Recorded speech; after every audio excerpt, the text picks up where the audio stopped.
Dalam keheningan, marilah kita berhenti sejenak, bukan untuk menyalahkan dunia, bukan untuk mengkritik keadaan, dan bukan pula untuk menghakimi siapapun, tetapi untuk jujur melihat satu kenyataan yang sering luput kita sadari.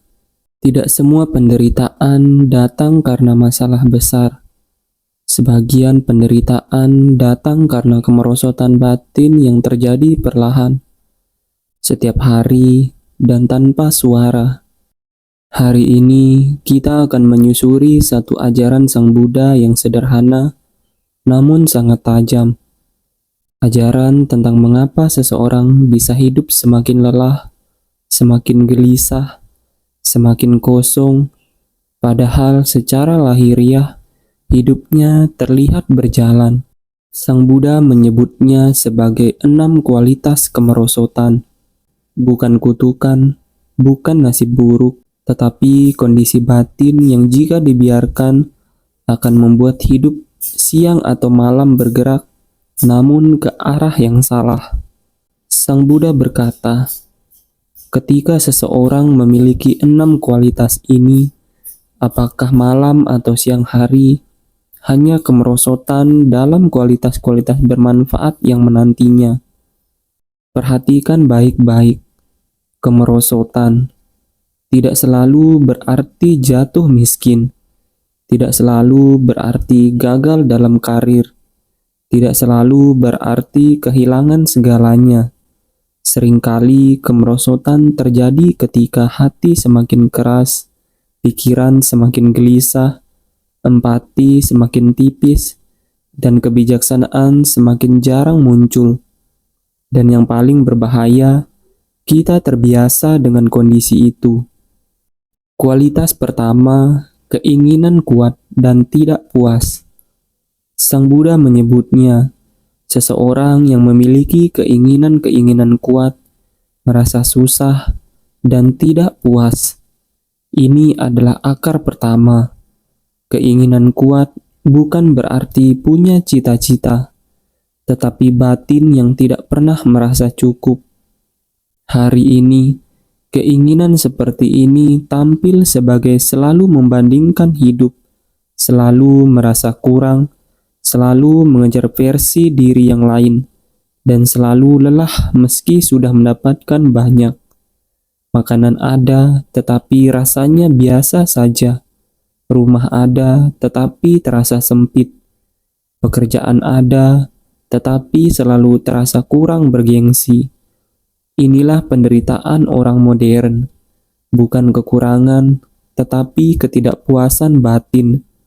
Dan batin yang tidak puas tidak pernah bisa beristirahat.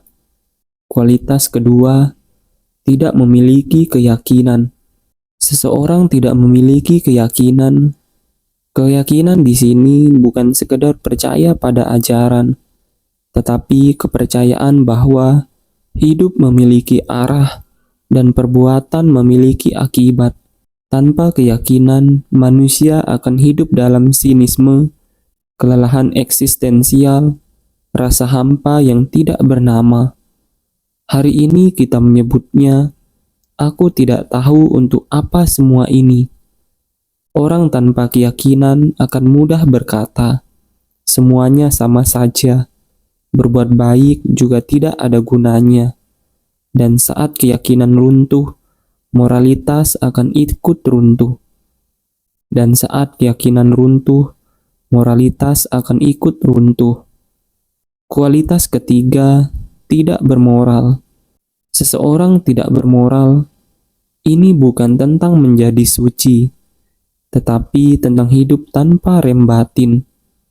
Ketika moralitas melemah, kebohongan menjadi biasa, manipulasi dianggap wajar, melukai orang lain terasa ringan, dan dampaknya bukan hanya sosial. Batin orang hidup tanpa moral tidak pernah benar-benar tenang.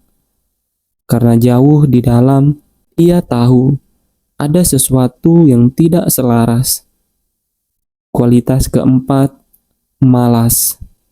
Seseorang malas Malas di sini bukan soal fisik. Banyak orang yang bekerja keras, tetapi malas dalam hal yang paling penting. Malas merenung, malas memperbaiki diri, malas mengakui kesalahan, malas melatih batin. Lebih mudah menyalahkan dunia daripada menata batin sendiri.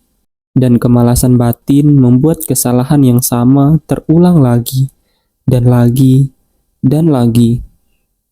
Kualitas kelima, pikiran kacau.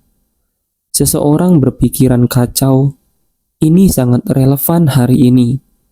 Pikiran yang meloncat-loncat tidak pernah diam. Terikat layar, terikat notifikasi, terikat kecemasan masa depan. Tubuh ada di sini, pikiran ada di mana-mana, dan batin yang kacau tidak mampu melihat kenyataan dengan jernih. Ia bereaksi, bukan merespon. Kualitas keenam, tidak bijaksana. Seseorang tidak bijaksana, inilah puncaknya. Tidak bijaksana berarti tidak belajar dari pengalaman, mengulangi luka yang sama, berharap hasil berbeda dengan cara yang lama. Ini bukan karena kurang pintar, tetapi karena tidak mau melihat sebab akibat. Dan inilah bentuk kemerosotan paling sunyi. Sahabat jejak terang, 6 kualitas ini adalah peta batin. Hari ini kita jarang jatuh secara dramatis, tetapi banyak dari kita mundur secara perlahan. Bukan karena hidup terlalu keras, tetapi karena batin tidak dijaga. Dan Sang Buddha mengingatkan, kemerosotan tidak menunggu malam hari. Ia terjadi di siang hari, di tengah rutinitas, di tengah kesibukan. Jejak terang bukan tentang hidup tanpa masalah, tetapi tentang tidak membiarkan batin merosot tanpa sadar. Hari ini, kita bisa mulai dari satu hal kecil, menyadari keinginan, menumbuhkan keyakinan, menjaga nurani, melatih perhatian. Tidak perlu sempurna, hanya cukup kita sadar. Karena selama kita sadar, kemerosotan bisa dihentikan. Dan selama kemerosotan berhenti, pertumbuhan selalu mungkin. Semoga kita semua perlahan belajar menjaga batin agar hidup tidak hanya bergerak, tetapi bertumbuh. Semoga jejak hidup ini meninggalkan jejak terang.